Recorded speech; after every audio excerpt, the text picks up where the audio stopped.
Sir ಇವಾಗ ಏನು ಆರೋಪ ಮಾಡ್ತಿದ್ದೀರಾ, ಏನಾಗಿದೆ ಆ್ಯಕ್ಚುಲಿ ಏನು ಪ್ರಾಬ್ಲಮ್ ಇರೋದು?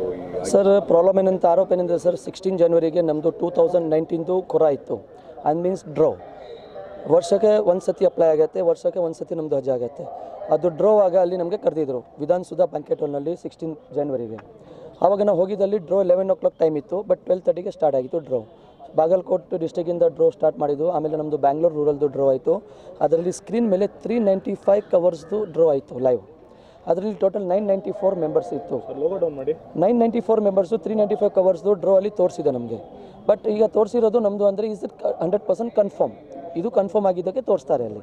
ಬಟ್ ನಾವು ಸಾಯಂಕಾಲ ಅಲ್ಲಿ ಹೋಗಿಬಿಟ್ರು ನಾವು 11:30 2 o'clock ರಿಟರ್ನ್ ಟು ಹೋಮ್. ಆಮೇಲೆ ಸಾಯಂಕಾಲ ನಮಗೆ ಹಜ್ ಕಮಿಟಿ ಆಫ್ ಕರ್ನಾಟಕದಿಂದ ಮೆಸೇಜ್ ಬಂತು, you are not confirm, we are regret to sorry you are in the waiting list number. Sir ಅದು ಏನಂತ ಆವಾಗ ಗೊತ್ತಾಗಿಲ್ಲ ಆ ಥರ ಯಾಕೆ ಮೆಸೇಜ್ ಬಂತು. ಬಟ್ ನಮಗೆಲ್ಲರಿಗೆ ಖುಷಿ ಏನಂತ ನಮ್ಮದು ಡ್ರಾಪ್ ಕನ್ಫರ್ಮ್ ಆಯಿತು ಅಂತ. ಬಟ್ ನಾನು ನಮ್ಮದು ದೊಡ್ಡವ್ರದ್ದು ವಿಚಾರಿಸಿದೆ, ಸರ್ ಈ ಥರ ನಮಗೆ ಬೆಳಿಗ್ಗೆ ಕನ್ಫರ್ಮ್ ಆಗಲಿ ತೋರಿಸಿದ್ದು, ತಿರ್ಗಾ ಸಾಯಂಕಾಲ ನಮಗೆ ಮೆಸೇಜ್ ಬಂತು ಈ ಥರ ಅಂತ. ಅವರೇನು ಹೇಳಿದ್ದು, ಸರ್ ಇದು ನಿಮ್ಮ ಜೊತೆಗೆ ಅನ್ಯಾಯ ಆಗಿದೆ, ನೀವು ಕರೆಕ್ಟಾಗಿ ಡೀಪ್ನಲ್ಲಿ ಹೋಗಿ ಯಾರ ಹತ್ರ ಕೇಳಿ, ಆಫೀಸ್ನಲ್ಲಿ ಹೋಗಿ ಹಜ್ ಮಿನಿಸ್ಟರ್ ಸಾಹೇಬ್ ಹತ್ರ ಹೋಗಿ ಅವ್ರ ಹತ್ರ ಮಾತಾಡಿ, ರೋಷನ್ ಬೇಗ್ ಸಾಹೇಬ್ರ ಹತ್ರ ಹೋಗಿ ಅವ್ರ ಹತ್ರ ಡಿಸ್ಕಸ್ ಮಾಡಿ. ಬಟ್ ನಾನು ವೆರಿ ನೆಕ್ಸ್ಟ್ ಡೇ ವಿಧಾನಸೌಧನಲ್ಲಿ ಹೋಗಿದ್ದು ಜಮೀರ್ ಅಹಮದ್ ಸಾಹೇಬ್ ಹತ್ರ, ಅವ್ರು ಸಿಕ್ಕಿಲ್ಲ, ಯಾರು ಇರಲಿಲ್ಲ ರೆಸ್ಪಾನ್ಸಿಬಲ್ ಪರ್ಸನ್ಟಲ್ಲಿ. ಅದಕ್ಕೆ ನಾನು back to home return. Then Friday early morning 11 o'clock ನಾನು ಹಜ್ ಕಮಿಟಿ ನಮ್ಮದು ಹಜ್ ಭವನ್ ಅಂತ ಹೆಗಡೆ ನಗರ್ನಲ್ಲಿ ಇದೆ, ರಾಮಕೃಷ್ಣ ಹೆಗಡೆ ನಗರ್, ಅಲ್ಲಿ ಹೋಗಿದ್ದು. ಅಲ್ಲಿ ನಾನು ರಿಟರ್ನ್ ರೈಟಿಂಗ್ ಕಂಪ್ಲೇಂಟು ಕೊಟ್ಟಿದ್ದೆ. ಅಲ್ಲಿ ನನಗೆ ಜಮೀರ್ ಅಹಮದ್ ಇದು ರೋಷನ್ ಬೇಗ್ ಸಾಹೇಬ್ರವ್ರದ್ದು PA ಬಾದ್ಶಾ ಬೈ ಸಿಕ್ಕಿದ್ದು. ಭಾಳ ಒಳ್ಳೇದು ಮಾತಾಡಿದ್ದು ನನ್ನ ಹತ್ರ, ನನಗೆಲ್ಲ ಕೇಳಿದ್ದು, ನನಗೆಲ್ಲ ಗೊತ್ತು ಈ ಬಗ್ಗೆ ಈ ಥರ ಮಿಸ್ ಆಗಿದೆ ಅಂತ. ಬಟ್ ಅವ್ರು ಏನು ಹೇಳ್ತಾ ಇದ್ದಾರೆ, ಇದು ಬಾಂಬೆಯಿಂದ ಆಗುತ್ತೆ, ಅಲ್ಲಿದು ಒಂದು ದಿವಸ ಮುಂಚೆ ರಿಹರ್ಸಲ್ ಮಾಡಿದ್ದಲ್ಲ, ಅದು ಇಲ್ಲಿ ಬೈ ತಪ್ಪಲೆ ಆಗಿಬಿಟ್ಟಿದೆ ಅಂತ. ಇದು ಬೈ ತಪ್ಪಲೆ ಅಂದರೆ ರಿಹರ್ಸಲ್ 1 ಜನದು 5 ಜನದು 10 ಜನದು ಆಗಬೇಕಾ ಸರ್? 395 ಜನದ್ದು ಏನಕ್ಕೆ ಬೈ ಮಿಸ್ಟೇಕ್ ರಿಹರ್ಸಲ್ ಆಯಿತು? ಅದು ನಮ್ಮದು ಮೇನ್ ಒಂದು ಪಾಯಿಂಟ್ ಇದೆ. ಸರಿ, ಬೈ ಮಿಸ್ಟೇಕ್ ರಿಹರ್ಸಲ್ ಪ್ಲೇ ಆಯಿತು ಅಂದರೆ ಸರ್ ಅಲ್ಲಿ ನಮಗೆ ಯಾರು ಹೇಳಿಲ್ಲ, ಇನ್ಫಾರ್ಮೇಷನು ಕೊಟ್ಟಿಲ್ಲ ಇಲ್ಲಿ ಯಾಕೆ ಇದು ರಿಹರ್ಸಲ್ ಪ್ಲೇ ಮಾಡ್ತಾಯಿದ್ದೀನಿ ಅಂತ. ಪ್ರಾಕ್ಟೀಸ್ ಅಲ್ಲಿ ಕೊಟ್ಟಿದ್ದೀನಿ ಸರ್ ರೈಟಿಂಗ್ನಲ್ಲಿ.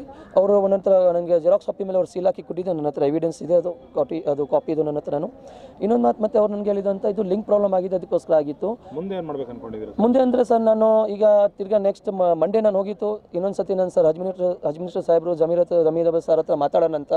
ಬಟ್ ಅವರು ಸಿಕ್ಕಿಲ್ಲ. ಕೋಇನ್ಸಿಡೆಂಟ್ಲಿ ನಮ್ಮದು ಸ್ವಾಮಿದು ಎಕ್ಸ್ಪೈರ್ಡ್ ಆಗಿತ್ತು, ಅದರಲ್ಲಿ ಅವ್ರದ್ದು ಅಂತಿಮ ಸಂಸ್ಕಾರನಲ್ಲಿ ಇಲ್ಲಿ ಬ್ಯುಸಿ ಇತ್ತು, ಅದಕ್ಕೆ ಅವ್ರು ನನಗೆ ನೆನ್ನೆ ಸಿಕ್ಕಿಲ್ಲ.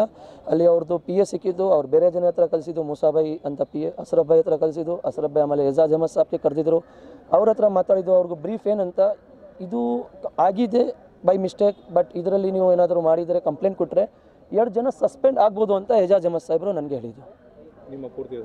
ಅಷ್ಟೇ ಹೇಳಿದ್ದು, ಬಟ್ ನನಗೆ ಅದರಲ್ಲಿ ಸ್ಯಾಟಿಸ್ಫೈ ಇಲ್ಲ. ನನ್ನ ಹೆಸರು ನುಸ್ರತ್ ರಜಾ, ನನ್ನ cover number KAF 4243 main cover number. ಅದು ನಂದು ನ್ಯಾಯ ಬೇಕು ಅಂತ ನನ್ನ ಮಾತಿದೆ ಸರ್. ಕಂಪ್ಲೇಂಟ್ ಎಕ್ನಾಲೇಜ್ಮೆಂಟ್ ನಿನ್ನ ಹತ್ರ ಇದೆ ಸರ್.